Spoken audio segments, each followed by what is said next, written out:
வணக்கம் லெட்ஸ்போர்ட் நேயர்களே, நான் உங்க Nivas and welcome to the IPL team preview series. இந்த வீடியோவில் நம்ம பார்க்க போற டீம் சென்னை சூப்பர் கிங்ஸ். நம்ம ஊரை சேர்ந்த மஞ்ச சட்டை டீம், தல தோனி இருக்கிற அந்த டீம்.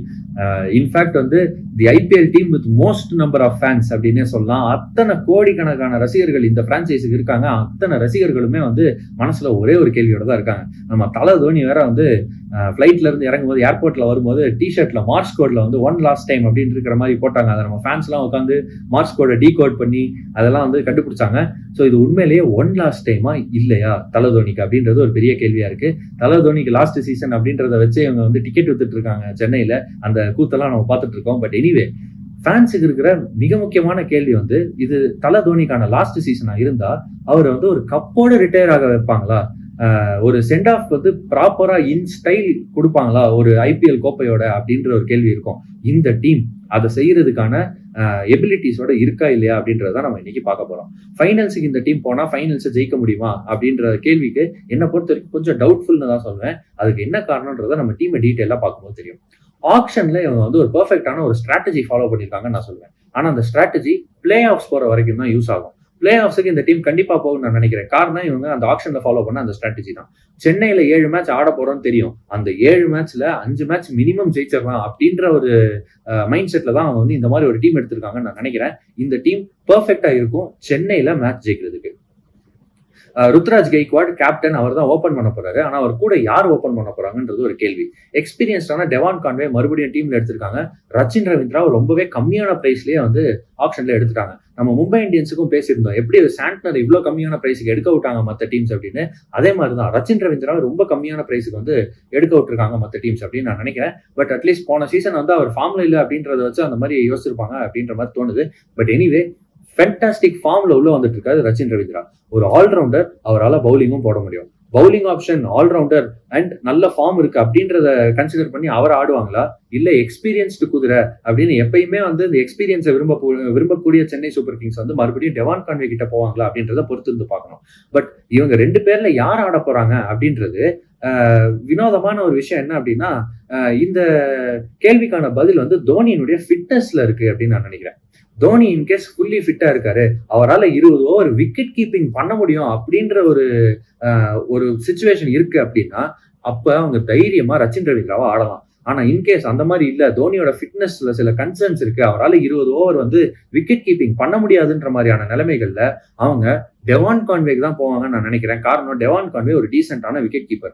போன சீசன் நீங்க பார்த்திருப்பீங்க, தலை வந்து நீல பிரேஸ் எல்லாம் போட்டு அவர் முட்டி இன்ஜுரியோட சேர்ந்து வந்து அவரு விக்கெட் கீப்பிங் பண்ணிட்டு இருந்தாரு, கஷ்டப்பட்டு பண்ணிட்டு இருந்தாரு. காரணம், டெவான் கான்வே இன்ஜுரி இருந்தாரு. டெவான் கான்வே இருந்திருந்தா கான்வே கிட்ட கிளவுஸை கொடுத்துட்டு அவர் வந்து இம்பாக்ட் பிளேயரா ஆடி இருப்பாருன்றதை பார்த்தோம். தோனியினுடைய ஃபிட்னஸ் வந்து கான்வே ஆடுவாரா, ரச்சின் ரவீந்திரா ஆடுவாரான்றதை கண்டிப்பா டிக்டேட் பண்ண போகுது நான் நினைக்கிறேன். நம்பர் 3ல ஆட போறது ராகுல் திரிபாதி. சென்னை சூப்பர் கிங்ஸ் கிட்ட ஒரு இன்ட்ரெஸ்டிங்கான பேட்டர்ன் எப்பயுமே இருக்குங்க. அவங்க என்ன பண்ணுவாங்கன்னா, ஒரு எக்ஸ்பீரியன்ஸ்டு இந்தியன் பேட்ஸ்மேனை வாங்கிடுவாங்க. அந்த பேட்ஸ்மேன் வந்து ரீசெண்ட் டைம்ஸ்ல கிரிக்கெட் ஆடி இருக்காரா இல்லையா, ஃபார்ம்ல இருக்காரா இல்லையா பார்க்கவே மாட்டாங்க. என்ன மாதிரி ட்ரைனிங் கொடுப்பாங்கன்னு தெரியாது, என்ன மாதிரி ஒரு சைக்கலாஜிக்கல் ஒரு பூஸ்ட் வந்து அவங்களுக்கு கொடுப்பாங்க, சப்போர்ட் வந்து அவங்களுக்கு கொடுப்பாங்கன்னு எதுவுமே நமக்கு தெரியாது. ஆனா அந்த பிளேயர் ஃபார்முக்கு வந்துருவாங்க. அந்த மாதிரி நிறைய பிளேயர்ஸ் இதுக்கு முன்னாடி வந்து சிஎஸ்கே கொண்டு வந்திருக்காங்க. அதுல வந்து சில சீசன் முன்னாடி கிரிக்கெட்டே ரொம்ப நாள் ஆடாத ராபின் உத்தப்பாவை கொண்டு வந்தாங்க. அவர் வந்து ஃபைனல்ஸ்ல எல்லாம் செமையா கான்ட்ரிபியூட் பண்ணாரு. அதே மாதிரி பாத்தீங்கன்னா, இங்கிலாந்துக்கு வந்து நம்பர் 6 நம்பர் 8ல வந்து ஆடிட்டு இருந்தார் ஒரு பாயிண்ட்ல. வெறும் பவுலரா மட்டுமே யூஸ் பண்ணிட்டு பெருசா பேட்டிங்கை பயன்படுத்தாத மொயின் அலி, அவரை இங்க கூட்டு வந்து நம்பர் 3ல ஆட வச்சு அதுவும் வந்து சக்சஸ்ஃபுல்லா அமைஞ்சிச்சு சென்னை சூப்பர் கிங்ஸ்க்குன்றதை நம்ம பார்த்தோம். இந்த மாதிரியான பிளேயர்ஸை வந்து க்ரூம் பண்றாங்கன்னா, ரொம்ப ரீசெண்டா பார்த்தா அஜிங்கியா ரஹானே இந்தியன் டெஸ்ட் டீம்ல இருந்து டிராப் ஆயிருந்தாரு. லிமிடெட் ஓவர்ஸ் ரொம்ப வருஷமா அவரை வந்து இந்தியன் டீம்ல எடுக்கிறது கிடையாது. அவரை வந்து டீம்ல எடுத்ததும் எல்லாரும் வந்து என்ன நினைச்சாங்கன்னா, என்னங்க டெஸ்ட் பிளேயர்லாம் உட்காந்து சிஎஸ்கேல எடுத்துட்டு இருக்காங்க, அதுவும் டெஸ்ட்லயே சரியா விளையாடாத ஒரு பிளேயரு டிராப் ஆயிருக்காரு, அவரை போய் எடுத்திருக்காங்களே அப்படின்ற மாதிரிலாம் யோசிச்சோம். ஆனா அவரை பாத்தீங்கன்னா உள்ள வந்ததும் 19 பால்ல 50 அடிக்கிறாரு. அட்டாக்கிங் ஆட ஆரம்பிச்சிட்டாரு அஜிங்கியா ரஹானே. அவர் அட்டாக்கிங்கா ஆட வச்சிருக்காங்க அப்படின்னு சொல்லணும் சென்னை சூப்பர் கிங்ஸ். இந்த எபிலிட்டி வந்து அவங்க மேனேஜ்மெண்ட் கிட்ட இருக்கு. எந்த பிளேயர் எடுத்தாலும் நல்லா வந்து பெர்ஃபார்ம் பண்ண வைக்கிற அந்த எபிலிட்டி அண்ட் அதுல அவங்க வந்து அந்த எக்ஸ்பீரியன்ஸ் ரொம்பவே வேல்யூ பண்றாங்க. ராகுல் திரிபாதி ரொம்பவே எக்ஸ்பீரியன்ஸ்டான பிளேயர் இந்த ஃபார்மேட்ல. ஐபிஎல் நிறைய ஆடி இருக்கிறாரு, T20s நிறைய ஆடி இருக்கிறாரு. ராகுல் திரிபாதியை ஃபார்முக்கு இவங்களால கொண்டு வர முடிஞ்சிச்சுன்னா பெரிய ஒரு அட்வான்டேஜா இருக்கும் சிஎஸ்கேக்கு. அண்ட் எனக்கு என்னமோ அப்படிதான் அங்க தோணுது. ராகுல் திரிபாதிக்கு ஒரு பெரிய சீசனா இது இருக்க போகுது, ஒரு 400 ரன் சீசன், 450 500 ரன் சீசனா இருக்க போகுது அப்படின்னு நான் நினைக்கிறேன். ராகுல் திரிபாதி நம்பர் 3ல ஆடுவாரு. நம்பர் 4ல யார் ஆட போறாங்கன்றது ஒரு கொஸ்டின். தீபக் கூட எடுத்திருக்காங்க. ராகுல் திரிபாதிக்கு சொன்னா அதே தான். தீபக் கூட ரீசெண்ட் டைம்ஸ்ல ஃபார்ம்லயே இல்ல, சுத்தமா ஃபார்ம்லயே இல்ல. அவரை இவங்களால ஃபார்முக்கு கொண்டு வர முடியுமா அப்படின்றத பார்க்கணும். அப்படி இல்லைன்னா சாம் கரனை ட்ரஸ்ட் பண்ணி நம்பர் 4ல ஆடுவாங்களான்றத பார்க்கணும். சாம் கரன் கண்டிப்பா டீம்ல இருப்பாருன்றதுல எந்த டவுட்டும் இல்லை. பட் அவரை ட்ரஸ்ட் பண்ணி நம்பர் 4ல ஆடுவாங்களான்னு பார்க்கணும். நம்பர் 5ல சர்டிஃபைடு ஸ்பின் ஹிட்டரான சிவம் டூபே உள்ள வந்தாலே டமால் டுமில் ஸ்பின்னர்ஸை போட்டு தார்மாரா அடிச்சிடுறாரு. ஃபினிஷராகவும் வந்து நல்லா பெர்ஃபார்ம் பண்ணியிருக்கிறாரு. இந்தியன் டீமுக்குமே வந்து நல்ல பெர்ஃபார்மன்சஸ் ஒரு லாஸ்ட் 2 இயர்ஸ்ல அவரால் கொடுக்க முடிஞ்சிருக்கு. அவருடைய பவுலிங்கை பெருசா சிஎஸ்கே யூஸ் பண்ணல அப்படின்னாலும் அவருடைய அந்த பேட்டிங், மிக முக்கியமா ஸ்பின்னுக்கு அகேன்ஸ்டா அவருக்கு இருக்கிற அந்த அட்டாக்கிங் இன்டென்ட்டை வந்து பயன்படுத்திக்குவாங்கன்னு நினைக்கிறேன் சிஎஸ்கே. சிவம் டூபே வந்து சிஎஸ்கேனுடைய குவாலிஃபையிங் சான்சஸ்க்கு ரொம்ப முக்கியமான ஒரு பிளேயரா இருப்பாரு. ஏன்னா இவங்க கிட்ட இருக்கிற பவுலிங்கை வச்சு கண்டிப்பா சென்னையில அவங்க கம்மியான ஸ்கோருக்கு வந்து டீம்ஸை ரெஸ்ட்ரிக்ட் பண்ணணும்னு நினைப்பாங்க. அப்படி இருக்கும்போது சென்னையில இருக்கிற விக்கெட்ஸும் வந்து டேர்னுக்கு ஹெல்ப் பண்ற மாதிரி விக்கெட்ஸா தான் இவங்க ப்ரிப்பேர் பண்ணுவாங்க. அதெல்லாம் பார்க்கும்போது பேட்டிங்ல ஒரு எக்ஸ்ட்ரா 20 ரன்ஸ், எக்ஸ்ட்ரா 15 ரன்ஸ் சிவம் டூபேயோட பேட்ல இருந்து வந்துச்சு அப்படின்னா அதுதான் வின்னிங் ரன்ஸா மாறுறதுக்கான வாய்ப்பு இருக்குன்னு நான் நினைக்கிறேன். சிவம் டூபே ரொம்பவே கீயா இருப்பாங்க சென்னை சூப்பர் கிங்ஸ் குவாலிஃபை ஆகிறதுக்கு.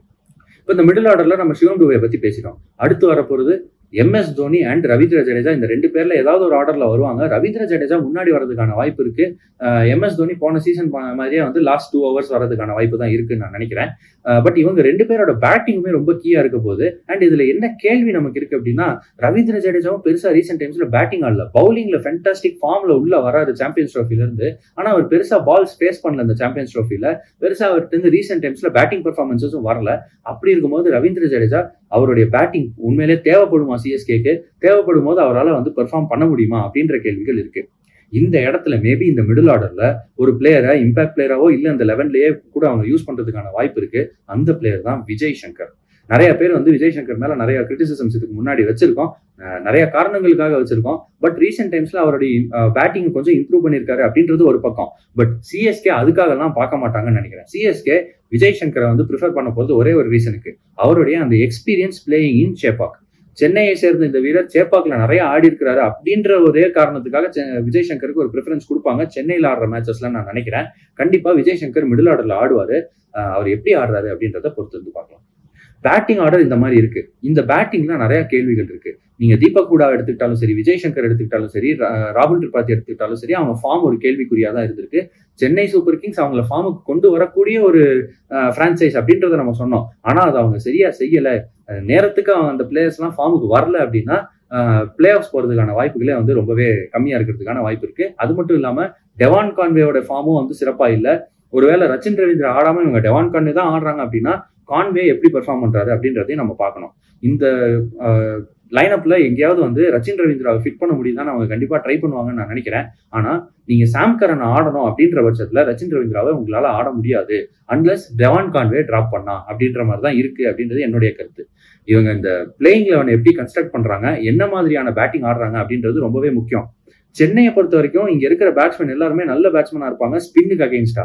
சென்னையை பொறுத்த வரைக்கும் இவங்களால வந்து ஒரு 170 ரன்ஸ் அடிக்க முடியுது, 175 180 அடிக்க முடியுதுன்னா அதை அவங்களால டிஃபெண்டும் பண்ண முடியும்.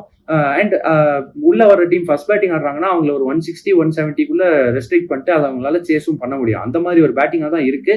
அதனாலதான் இவங்க சென்னையில மேட்ச் ஜெயிப்பாங்கன்னு நான் சொல்றேன். ஆனா சென்னையை விட்டு வெளியே விளையாடுறப்ப ஒரு பெங்களூர்லயோ ஹைதராபாத்லயோ ஆர் இந்த மாதிரியான பேட்டிங் விக்கெட்ஸ்ல, டெல்லியில இந்த மாதிரியான ஆர் வாங்கடே இந்த மாதிரியான விக்கெட்ஸ்ல இவங்க ஆடுறாங்க அப்படின்னா அப்போ இவங்க பேட்டிங் உண்மையிலேயே டெஸ்ட் செய்யப்படும். இந்த பேட்டிங் அந்த இடத்துல எவ்வளவு அட்டாக்கிங்கா அக்ரெசிவா ஆட முடியுது அப்படின்றத பாக்குறதுக்கு வந்து ரொம்ப ஆவலா காத்துட்டு இருக்கேன். ஏன்னா இங்க இருக்கிற நிறைய பேருக்கு அந்த மாதிரி ஸ்ட்ரைக் ரேட் கிடையாது. சிவம் டூபே பாத்தீங்கன்னா 200 ஸ்ட்ரைக் ரேட் மேல ஆடுவாரு. மேபி ஒரு சாம் கரனால அது முடியும், ரச்சின் ரவீந்திராவால் அது முடியும். பட் நீங்க அவங்களை விட்டுட்டு நீங்க மற்ற இருக்கிற பிளேயர்ஸை பாத்தீங்க அப்படின்னா அட்டாக்கிங் பேட்ஸ்மேன் நீங்க அவங்கள சொல்ல முடியாது. நல்ல பிளேயர்ஸ் ஆஃப் ஸ்பின், நல்ல பிளேயர்ஸ் ஆஃப் பேஸ், டெக்னிக்கலி நல்ல பேட்ஸ்மேன் இந்த மாதிரி இருக்காங்களே தவிர out and out attacking batsman இருக்காங்களா அப்படின்னு கேட்டா இல்ல. அங்கெல்லாம் தான் இவங்களுக்கு சில பிரச்சனைகள் ஏற்பட வாய்ப்பு இருக்கு. இப்போ நம்ம பேட்டிங்கை பத்தி பார்த்துட்டோம், பவுலிங்கை பத்தி பார்த்துடலாம். ஃபாஸ்ட் பவுலிங் டிபார்ட்மெண்ட்ல இந்தியன் பேசரான கலீல் அகமது எடுத்திருக்காங்க. ரொம்பவே கம்மி பிரைஸுக்கு அவங்களுக்கு ஒரு லெஃப்ட் ஆர்ம் சீமர் கலீல் அகமதுல கிடைச்சிருக்காங்கன்றது ஒரு பெரிய விஷயம். கலீல் அகமது அவங்க எப்படி யூஸ் பண்றாங்கன்றதை பொறுத்து இருந்து பார்க்கணும். இன்னொரு பக்கம் முகேஷ் சௌத்ரி சிஎஸ்கேக்கு ஆடி இருக்கிறாரு. போன சீசன் இன்ஜூர் ஆனதுனால அவரால் ஆட முடியல. முகேஷ் சௌத்ரி இந்த சீசன் வந்து எப்படி பெர்ஃபார்ம் பண்ண போறாரு அப்படின்றதுமே ரொம்ப ஒரு முக்கியமான கேள்வியா இருக்கும். அண்ட் நல்லா பெர்ஃபார்ம் பண்ணுவாரு நான் நினைக்கிறேன். இந்த 2 இந்தியன் பேசர்ஸ் தானா அப்படின்னு கேட்டீங்கன்னா இல்லைங்க. இங்கதாங்க எக்ஸ் ஃபேக்டர் பேசர் வராது. அன்ஷுல் காம்போஜ் போன வருஷம் மும்பை இந்தியன்ஸுக்கு ஆடினாரு, நல்ல பெர்ஃபார்மன்சஸ் கொடுத்தாரு. அன்ஷுல் காம்போஜுக்கு நிறைய டேலண்ட் இருக்கு, நல்ல பேஸ் வச்சிருக்காரு, ஏர்லி ஆன் பால ஸ்விங் பண்ற நியூ பால்ல போடுற எபிலிட்டி இருக்கு, டெத் பவுலிங் எபிலிட்டியும் இருக்கு. அன்ஷுல் காம்போஜ் ஒரு பெரிய அட்வான்டேஜா இருப்பாரு சென்னை சூப்பர் கிங்ஸுக்கு. அவரால் சென்னையில சேப்பாக் விக்கெட்ஸ்ல எப்படி பெர்ஃபார்ம் பண்ண முடியுது அப்படின்றத பார்த்தே ஆகணும். ஏன்னா அவங்க தீபக் சஹார் யூஸ் பண்ண டீம், அண்ட் போன வருஷம் வரைக்கும் நியூ பால்ல வந்து துஷார் தேஷ்பாண்டே யூஸ் பண்ண டீம். இந்த வருஷம் அன்ஷுல் காம்போஜ் அந்த நியூ பால்ல வந்து யூஸ் பண்ணுவாங்க. அவர் எப்படி பெர்ஃபார்ம் பண்றாரு அப்படின்றத பொறுத்து இருந்து பார்க்கணும். ஆனா ஃபென்டாஸ்டிக்கான player to watch out for அப்படின்றத கண்டிப்பா சொல்லணும். இப்போ நம்ம அன்ஷுல் காம்போஜ் பத்தி பார்த்துட்டோம், இந்தியன் பேசர்ஸ் பத்தி பார்த்துட்டோம். மதீஷா பத்திரானா டெத் பவுலிங்ல அன்ஷுல் காம்போஜ் பவுலிங் போட்டாலும் சரி, முகேஷ் சௌத்ரி பவுலிங் போட்டாலும் சரி, கலீல் அகமது பவுலிங் போட்டாலும் சரி, இன்னொரு எண்டு மதீஷா பத்திரானா தான் போடுவாரு. நிறைய பேர் வந்து அவரோட ஆக்ஷன் பத்தி பேசுறாங்க, அவர் வந்து ஃபார்ம்ல இருக்காரா இல்லையான்னு பேசுறாங்க, விக்கெட் எடுத்திருக்காரா ரீசென்ட் டைம்ஸ்ல பேசுறாங்க. அதெல்லாம் இம்மெட்டீரியல், அதெல்லாம் தேவையே படாது சிஎஸ்கே பிரான்சைஸுக்கு அப்படின்னு நான் நினைக்கிறேன். அவங்க பத்திரானாவை ட்ரஸ்ட் பண்ணி ரீடைன் பண்ணிருக்காங்க. அதனால 14 மேட்ச் கண்டிப்பா அவருக்கு வந்து சான்ஸ் கொடுத்து ஆடிக்கிட்டே இருப்பாங்கன்னு நான் நினைக்கிறேன். பத்திரானா எப்படி பெர்ஃபார்ம் பண்றாரு அப்படின்றது சிஎஸ்கேக்கு ரொம்ப முக்கியம். பத்திரானா சரியா பெர்ஃபார்ம் பண்ணல அப்படின்னா ரொம்பவே கஷ்டப்படுவாங்க பிளே ஆஃப்ஸ் போக. ஆனா பத்திரானா நல்லா பெர்ஃபார்ம் பண்ணிட்டாரு அப்படின்னா அவங்களுக்கு அந்த பிளே ஆஃப் சான்சஸ் கண்டிப்பா இன்க்ரீஸ் ஆகும்னு நான் நினைக்கிறேன். இன்கேஸ் பத்திரானா இன்ஜூர் ஆயிருந்தாருன்னா அவருக்கு பதிலாக யார் ஆடுவாங்க, என்ன மாதிரியான பேக்கப்ஸ் வச்சிருக்காங்கன்னு பார்த்தா நேத்தன் எல்லிஸ் வச்சிருக்காங்க. Nathan Ellis is a perfect bowler for Chepauk conditions. சூப்பரான ஸ்லோவர் பால்ஸ் போடுவாரு, சேப்பாக்ல அது பெர்ஃபெக்டா ஒர்க் ஆகும். அதே மாதிரி நியூ பால கொடுத்தா ஸ்விங்கும் அவருக்கு வந்து பண்ண முடியும் அப்படின்றத ரீசெண்டா சாம்பியன்ஸ் ட்ரோஃபிலே அவரால் வந்து காமிக்க முடிஞ்சிச்சு அவருடைய அந்த எபிலிட்டியை. அவர் வந்து நேத்தன் எல்லிஸ் ஆடினாரு அப்படின்னா கண்டிப்பா சென்னை சூப்பர் கிங்ஸுக்கு சேப்பாக்ல நல்லா பெர்ஃபார்ம் பண்ணுவாரு. பட் அவங்க நேத்தன் எல்லிஸா ஆடுவாங்களா அப்படின்றது ஒரு கொஸ்டின். மதீஷா பத்திரானாவுக்கு ஃபர்ஸ்ட் ப்ரெஃபரன்ஸ் கொடுப்பாங்க. இன்கேஸ் பத்திரானா ஆடல, இன்கேஸ் பத்திரானாவால் ஆட முடியல அப்படின்னா அவங்க வந்து நேத்தன் எல்லிஸ் பக்கம் போவாங்கன்னு நான் நினைக்கிறேன். இது பேஸ் பவுலிங் டிபார்ட்மெண்ட் அப்படின்னா ஸ்பின் பவுலிங் டிபார்ட்மெண்ட், இதுதாங்க சென்னை சூப்பர் கிங்ஸினுடைய ஒரு மிக முக்கியமான டிபார்ட்மெண்ட் அப்படின்னு சொல்லலாம். நம்ம இந்த ஸ்பின் பவுலிங் டிபார்ட்மெண்ட்டை நம்பியே தான் இவங்க உள்ள வந்திருக்காங்க இந்த டோர்னமெண்ட்டுக்கு. இந்த ஸ்பின் பவுலிங் டிபார்ட்மெண்ட் எப்படி பெர்ஃபார்ம் பண்ண போகுதுன்றதை வச்சுதான் இவங்க பிளே ஆஃப் போவாங்களா மாட்டாங்களான்னு நம்ம சொல்ல முடியும். பட் ரொம்ப குவாலிட்டியான ஒரு ஸ்பின் பவுலிங் டிபார்ட்மெண்ட் அப்படின்னு சொல்லணும். ஃபர்ஸ்ட் 11லயே 3 ஸ்பின்னர் ஆடுவாங்க. சேப்பாக்ல ஆடுறதா இருந்தா அந்த 3 ஸ்பின்னர் யாருன்னு பாத்தீங்கன்னா நம்பர் 1 ரவீந்திர ஜடேஜா. பல வருஷமா சிஎஸ்கேல இருக்காரு. தோனி ரொம்ப ட்ரஸ்ட் பண்ணி கரெக்டா 7வது ஓவர் மணி அடிச்ச மாதிரி பாலை வந்து ஜடேஜா கிட்டே கொடுத்துருவாரு. அவரும் 1 நிமிஷத்துக்குள்ள அந்த ஓவரை போட்டு முடிச்சுட்டு போயிட்டே இருப்பாரு. 4 ஓவர் போடுவாரு, ஓவர் போடுறதே தெரியாது. 24 ரன் 28 ரன் கொடுப்பாரு, அவ்வளவுதான். பெர்ஃபெக்டான பவுலர் கண்டிஷன்ஸுக்கு. விக்கெட்ஸ் எடுக்கலனாலும் ரொம்ப எக்கனாமிக்கலா இருப்பாரு. ஆனா அவருக்கு விக்கெட்டும் விடும். ரீசெண்ட் டைம்ல பவுலிங் ஃபார்மும் ஃபேண்டாஸ்டிக்கா இருக்கு. நம்ம எல்லாமே பார்த்திருப்போம் அந்த சாம்பியன்ஸ் ட்ராஃபில. ஒரு பக்கம் ஜடேஜா அப்படின்னா இன்னொரு பக்கம் ரவிச்சந்திரன் அஸ்வின், சென்னையை சேர்ந்த வீரர், மறுபடியும் சென்னை சூப்பர் கிங்ஸுக்கு வந்து ஆடுறாரு. ஹோம் கம்மிங் அப்படின்னு சொல்லி ஆரவாரமா கொண்டாடிட்டு இருந்தாங்க. ரவிச்சந்திரன் அஸ்வினுடைய எபிலிட்டிஸும் ரொம்பவே முக்கியமா இருக்கும் இவங்களுக்கு. அதுல அவருமே வந்து ஒரு 4 ஓவர் 30 ரன்னு ரொம்பவே எக்கனாமிக்கலா பவுலிங் போட்டு முடிச்சுட்டு போற ஒரு பவுலரா தான் இருப்பாரு. பெருசா விக்கெட்ஸ் எடுக்கலனாலும் ஒரு விக்கெட் 2 விக்கெட்டுக்கு மேல அவர் எடுக்கல அப்படின்னாலும் அந்த எக்கானமி அவர் வந்து ரொம்ப கம்மியா மெயின்டைன் பண்ணாரு அப்படின்னா ரொம்பவே முக்கியமா இருக்கும். அந்த மிடில் ஓவர்ஸ்ல பெருசா ரன் கொடுக்காம இருந்தாங்க அப்படின்னாலே ஆடுற பேட்ஸ்மேன் வந்து தூக்கி அடிச்சு அவுட் ஆகுறதுக்கான வாய்ப்புகள் ரொம்பவே ஜாஸ்தி. அந்த ஒரு பர்டிகுலர் ஃபேஸ் ஆஃப் த கேம்ல வந்து ரொம்ப முக்கியமான 2 பவுலர்ஸ் இருக்க போறது இந்த ரவிச்சந்திரன் அஸ்வினும் ரவீந்திர ஜடேஜாவும் தான்.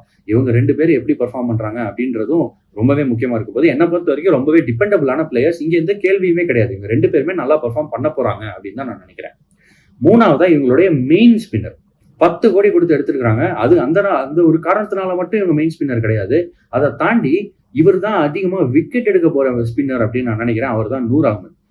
ரவீந்திர ஜடேஜாவும் சரி, அஸ்வினும் சரி, அவங்க எல்லாம் எக்கானமியை வந்து மெயின்டைன் பண்ற பவுலர்ஸா தான் இருப்பாங்க. விக்கெட் டேக்கிங் அட்டாக்கிங் ஸ்பின்னர் யாரு அப்படின்னு பார்த்தா அது இந்த நூர் அகமது தான்.